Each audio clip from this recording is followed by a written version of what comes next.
You are 30 feet from an animal that weighs as much as a car. It hasn't seen you yet. It's eating. Its shoulder is higher than your head, and the horns on that skull are longer than your arm. You are holding a stick with a stone tied to the end of it. To feed your family tonight, you have to get closer. Not throw a rock closer, not shout and hope closer. You have to walk into the space where those horns can reach you, plant your feet, and drive that stone into a body built to survive being bitten by lions. If you do it right, you eat for a week. If you do it wrong, you don't get a second try. A hoof breaks your femur, and out here, a broken femur is a slow death sentence. A horn opens your stomach, and there is no one who can close it. You will die on the ground while the animal walks away, annoyed. This was the deal for hundreds of thousands of years. Food required your body to be within reach of the thing you were killing. Every meal was a trade, meat for risk. And then, at some point, humans built something that broke the deal completely. Here's what makes this strange. When scientists went looking for the weapon that changed everything, they expected to find something big, a heavier spear, a better blade, something you could hold up and say, that's the one, that's the thing that made us dangerous. That's not what they found. The weapon that turned humans into the deadliest animal alive was small enough to hold in one hand. It weighed almost nothing. It made no noise. And in some cases, the person it killed didn't even feel the hit that did it. It's not the club. It's not the axe. It's not even the spear. And the first version of it wasn't made of stone or wood at all. It was already attached to your body. Watch a chimpanzee throw something. They do it. They throw rocks, branches, dirt, whatever is nearby. But a full-grown chimp, an animal roughly twice as strong as you are, throws at about 20 miles an hour. A 12-year-old human kid can beat that without trying. For a long time, nobody could explain why. Chimps have more muscle. They should win. The answer turned out to be in the shoulder, and it's genuinely bizarre. When you cock your arm back to throw, you're not just moving your arm. You're stretching the tendons and ligaments across your shoulder like a bowstring. That stretch stores energy. When you snap forward, all of it releases at once, and your arm accelerates faster than muscle alone could ever manage. Your shoulder is a spring. It's the fastest motion the human body can produce. Chimps can't do this. Their shoulders sit high and forward, built for hanging in trees. Ours dropped, widened, and rotated. Our waists got taller and more flexible, so the hips can twist independently of the chest. Every one of those changes makes a thrown object travel faster. And here's the part that stops people. Those changes show up in human skeletons from around 2 million years ago. 2 million years, long before farming, long before cave paintings, long before anyone made anything you'd call art. The throwing body came first. Evolution was already optimizing our ancestors for killing at a distance before they had anything good to throw. Which raises an uncomfortable question. If the body was ready that early, why did it take so long for the weapons to catch up? In the 1990s, workers were digging a coal mine in Schöningen, Germany. They were cutting through waterlogged ground, the kind where oxygen can't reach and nothing rots. They found wood. Long, shaped, deliberate wood. Spears, 9 of them, plus fragments buried in a lakeshore deposit that had sealed them away for around 300,000 years. Wood almost never survives that long. This was a window into a world that normally leaves no trace at all. And the spears were not crude sticks. They were engineered. Each one was cut from a young spruce, with the hardest, densest wood at the base of the trunk carved into the tip. The branches were shaved off. The surfaces were smoothed. Most importantly, the weight was concentrated toward the front, about a third of the way back from the point. That's not decoration. That's a javelin. Modern competition javelins are balanced the same way, because forward weight keeps the tip leading in flight instead of tumbling. Somebody 300,000 years ago understood flight dynamics well enough to build for it, not by writing it down, by throwing, watching, adjusting, and passing the knowledge to the next person. And scattered through the same layer were the bones. Horses, dozens of them, cut and cracked open, killed at the water's edge. That's not one lucky hunt. That's a place people came back to, again and again, because it worked. So the picture flips. These weren't scavengers picking at leftovers. They were hunters with tools designed for the job. But there's a limit hiding inside that discovery, and it's the reason the story doesn't end here. A sharpened wooden point has to punch through hide, fat, and muscle using nothing but its own hardness. Against a horse, that can work. Against something bigger, with thicker skin, the point crushes, slides, and stops. Wood alone wasn't going to be enough, and the fix had already been invented somewhere else entirely. But before that, there was an argument to settle. Because for years, plenty of people looked at those German spears and said they were never thrown at all. Too heavy, too long, probably just held and jabbed. So a team built copies and handed them to people who throw for a living. They matched the wood, the taper, the weight distribution, all of it. Then they recruited trained javelin athletes, gave them time to learn the feel of a weapon that behaves nothing like a modern javelin, and pointed them at targets. The replicas flew, not just through the air, but accurately, with hits landing at around 20 meters and some throws reaching further. That single test rewrote the ceiling. It meant that 300,000 years ago, a skilled hunter could put a spear into a horse from across a clearing, and could do it more than once. There's a detail from those experiments that sticks with you, though. The athletes were good because they had spent years training their bodies for exactly this motion. Accuracy wasn't in the spear, it was in the thousands of hours of practice, which means the weapon was never really the wood.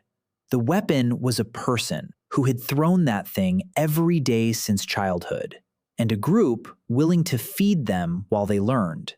And even that wasn't enough against the biggest animals, because a sharpened wooden tip still had to break through skin like armor plating.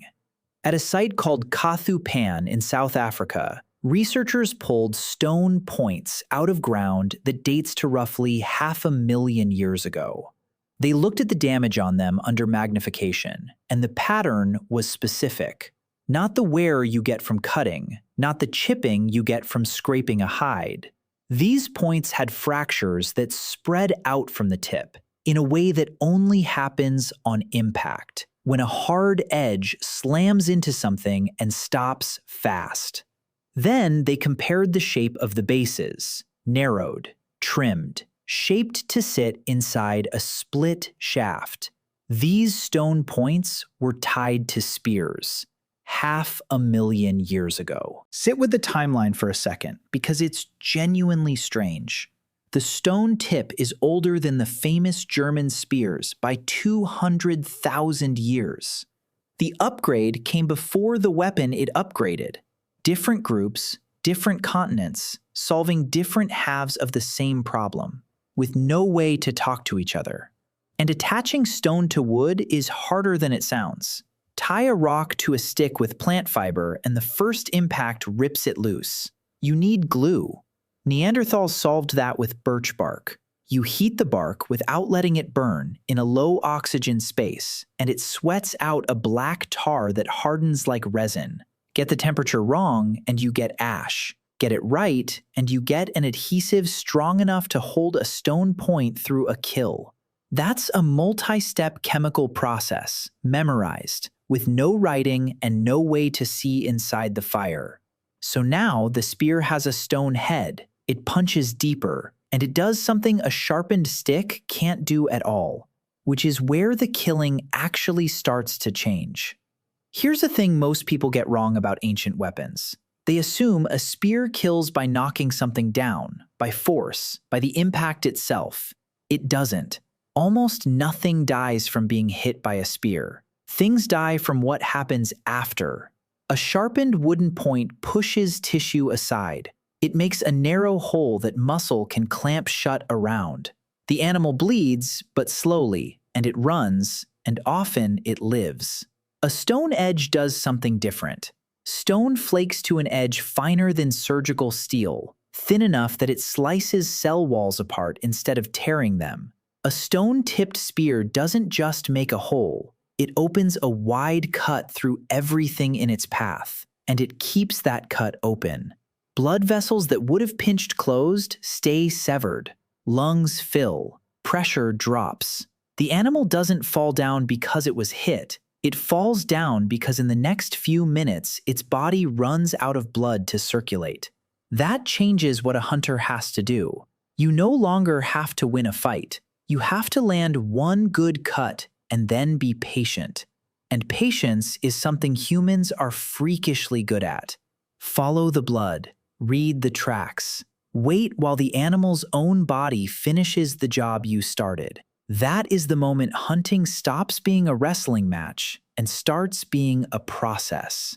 But there's still one enormous problem, and it's the one that was killing people. If you're enjoying uncovering these forgotten truths about ancient humans, take 1 second and subscribe, because what comes next is the discovery that showed scientists exactly how badly this was going wrong. If one stone edge opens a wound, what does a row of them do? Because that's the next thing humans built, and it's the step almost nobody knows about. Instead of one big point on the end of a shaft, they started making blades barely longer than your fingernail. Dozens of them struck off a prepared core, then blunted along one side so they could be gripped without cutting the hand or the glue. Then they set them into a groove down the side of the shaft, in a line, and locked them in with resin. Now the weapon doesn't have a point. It has an edge, running along its length, with the tiny blades angled so they sit like barbs. Think about what that does inside a body. A single point cuts one channel. A row of blades slices a ragged track that muscle can't squeeze shut, and the barbs make it almost impossible for the animal to push the shaft back out. It moves, and the weapon keeps working on it. There's a second advantage that matters just as much out there. When a big stone point snaps, the weapon is finished until someone spends hours making a new one. When one small blade in a row breaks, you pry it out and press a fresh one into the resin. The shaft keeps working. That turns a weapon into something more like a machine with replaceable parts. Some of these tiny blades in southern Africa are around 65,000 years old, and the standardization is what unnerves researchers. They're made to a pattern over and over, at sizes that only make sense if they're going into something, which is the clue. Blades this small are useless on their own. Their entire purpose is to be part of a weapon that hasn't survived. So what were they mounting them on? And why did humans suddenly need weapons so light that the cutting edge weighed less than a coin? The answer to that starts with a problem that was quietly killing hunters, and it took a strange comparison to a modern job to reveal it. In the 1990s, two researchers did something nobody had thought to do. They took the catalog of injuries found on Neanderthal skeletons and compared it, statistically, against injury records from modern professions. They ran it against everything: construction, mining, various sports.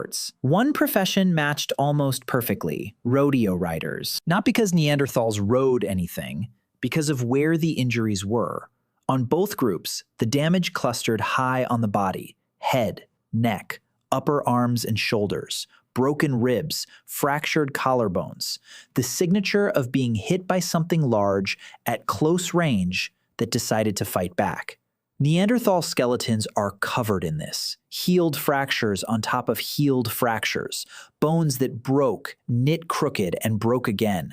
One famous individual had an arm so damaged it likely became useless. These people were not losing. They were successful hunters, eating enormous amounts of meat, surviving in brutal cold. That's what makes the pattern so unsettling. This is what winning looked like. Because the thrown spear had a ceiling nobody could break through. In practice, you get maybe 20 to 30 meters of useful accuracy, and that's on a still target. Prey animals aren't still. So the real technique was to stalk in close, get inside 20 feet, and stab or thrust at point-blank range. At 20 feet, the animal has time to turn, and the thrusting spear had another cost, one that never shows up in a museum case. Every close-range hunt put your body in the trade, even the successful ones. You came home with a shattered rib and a torn shoulder, and next season you were slower, which made the next hunt more dangerous, which made the injury more likely. There is one more piece of evidence, and it points somewhere darker. A Neanderthal man buried in a cave in Iraq had a deep, angled wound cut into a rib. The angle and the narrowness of it don't match a heavy thrusting spear. They match something thin, light, and fast. Something launched from far enough away that he may never have seen who did it. Meaning that by then, somebody had already figured out how to reach across a distance and kill. So what were they using? The answer sits in a museum drawer and looks like nothing at all. A short piece of antler or bone, curved, with a small hook carved at one end. That hook is a spear thrower. Hold it in your palm, seat the butt of a light spear against the hook, and throw with the whole thing as one unit. What you've just done is add a joint to your arm. Your throwing power comes from a chain of levers: hips, then torso, then shoulder, then elbow, then wrist. Each one adds speed to the last. The spear thrower bolts one more lever onto the end of that chain, and because it's the last link, it multiplies everything that came before it. The dart leaves your hand at roughly double the speed you could manage bare-armed. Your effective range jumps past 30 meters and keeps going. The impact energy climbs sharply because energy rises with the square of the speed. And it costs you nothing. No extra strength required. The device does the work.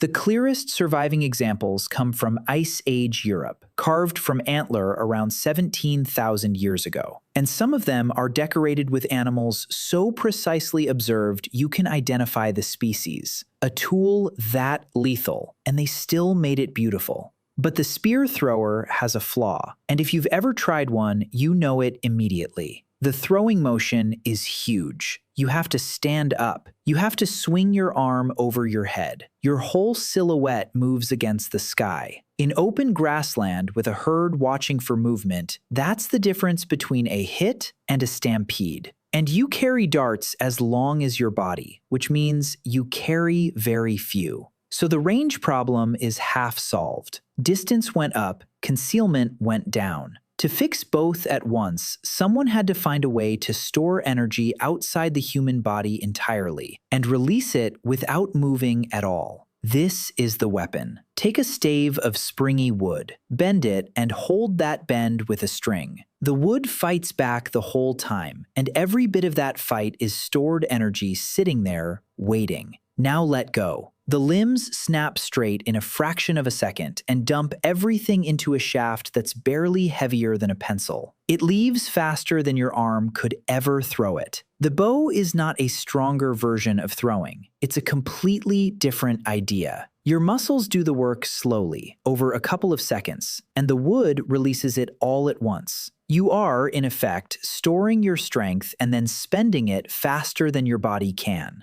Look at what that fixes. You can draw a bow from a crouch, from behind a bush, from flat on the ground. Almost nothing moves. There's no windup, no silhouette, no arm swinging against the horizon. It's quiet. A missed arrow makes a soft sound somewhere in the grass. Animals often don't connect it to danger, and they don't run. So you knock another one. And that's the second fix. Reloading takes seconds, not a walk back into the open to retrieve a spear. The arrows are light, so you carry 20 instead of 2.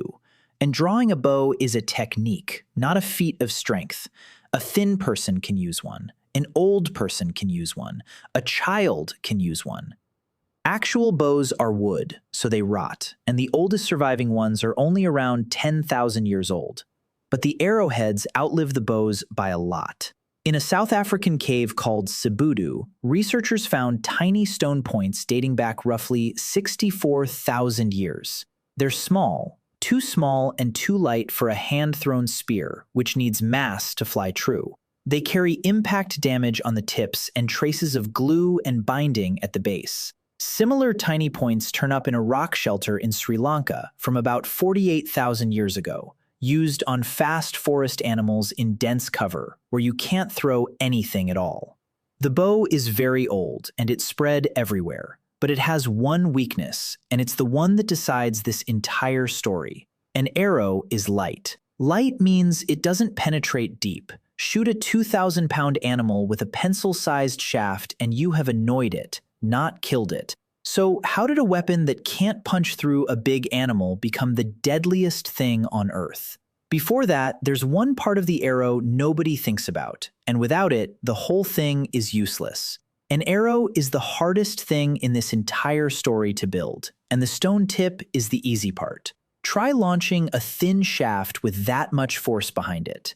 The push comes from one end and the shaft bends. It whips sideways as it leaves the bow, wobbles, and sails off target. Too stiff and it fights the string. Too soft and it snakes. So the wood has to be selected for how much it flexes, then straightened, then matched. Shafts had to be made in sets that behaved the same way, because an arrow that flies differently from the last one is worthless when you only get one shot. Then there's the back end, a groove cut into the tail so it seats on the string without slipping, and vanes fixed near the rear to drag the tail into line behind the tip. That's what stops the wobble. The back of the arrow is constantly being pulled straight by the air. We can actually see this. At a site in northern Germany, waterlogged ground preserved pine arrow shafts from around 10,000 years ago, and the details are all there in the wood. Cut nocks, shafts built in two pieces so the front section could be swapped.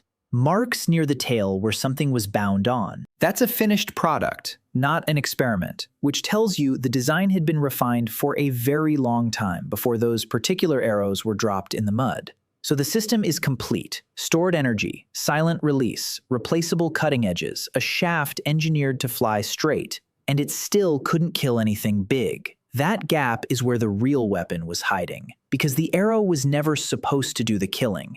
In a cave on the border of South Africa and Eswatini, researchers found a thin, polished stick of animal bone, around 24,000 years old. It had been worn smooth from use, and there was residue on it. When they analyzed the residue, it contained a chemical marker for castor bean. Castor beans contain ricin. It is one of the most lethal natural poisons known.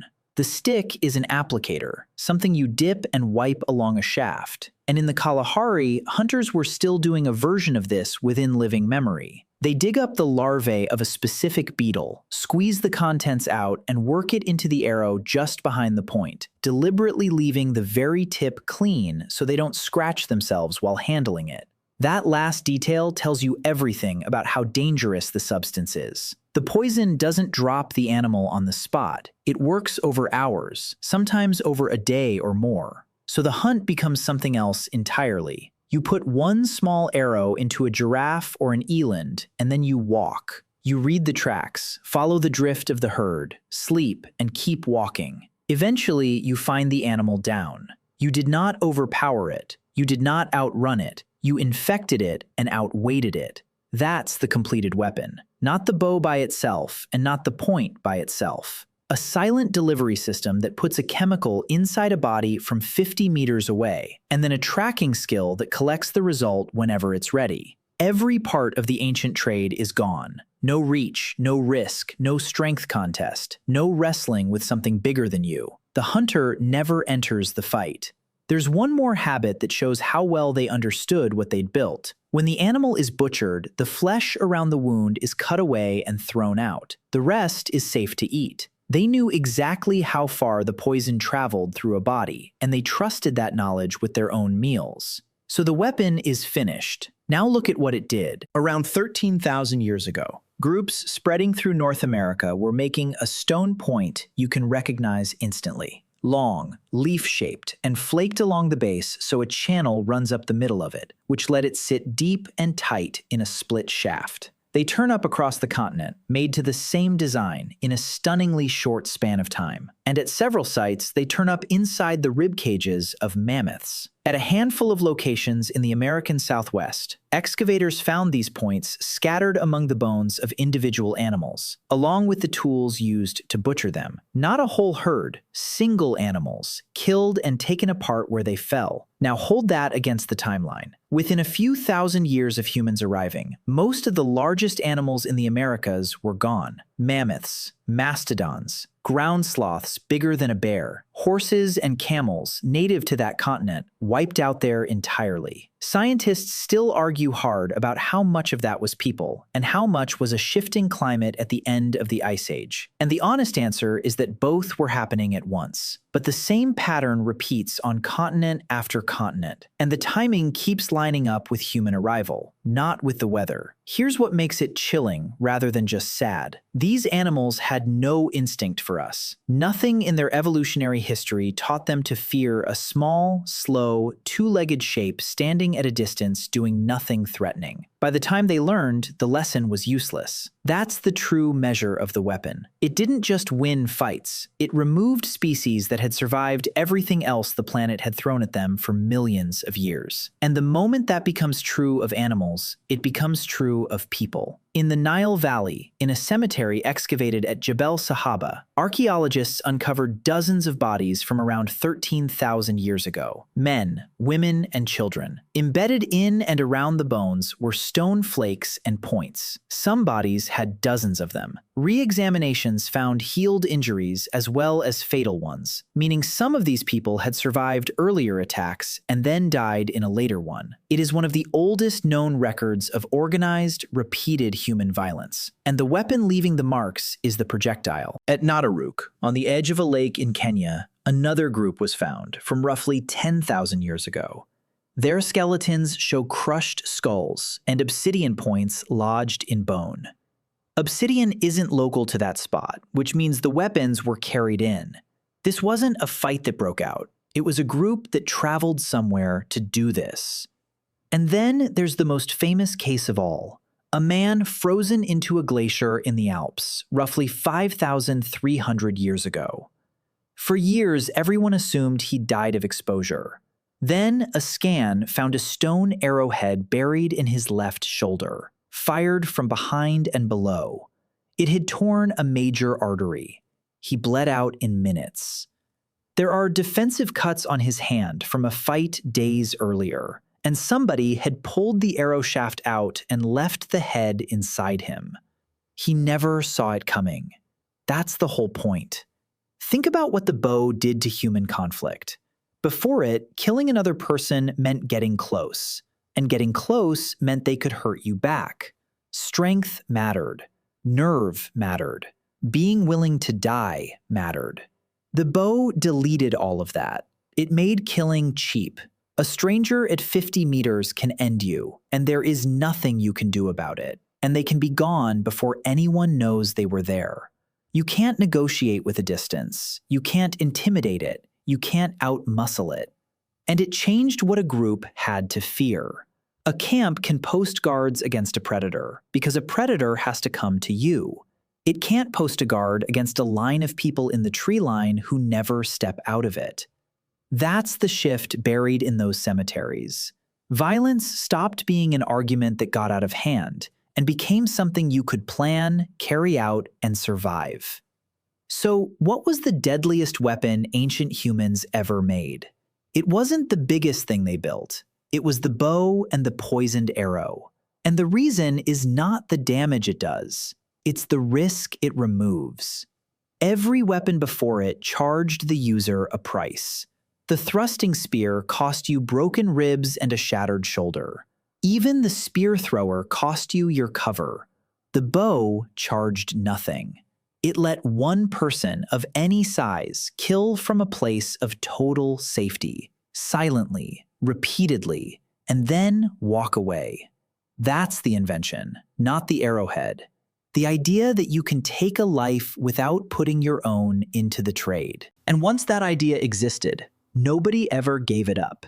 Everything that came after is the same thought, built larger. Longer range, less exposure, more distance between the hand that decides and the body that pays. The rifle is that idea. The missile is that idea. The drone circling somewhere you can't see is that idea, running on the same logic worked out by someone crouched in tall grass with a bent stick and a string. You still live inside that world. Right now, the greatest dangers to you are almost all things you'd never see arrive. So the honest answer to the question isn't an object at all. It's a rule they discovered and never broke, written first in wood, string, and beetle poison. Whoever stands further away wins. They found the deadliest weapon a long time ago. We just keep making it reach further.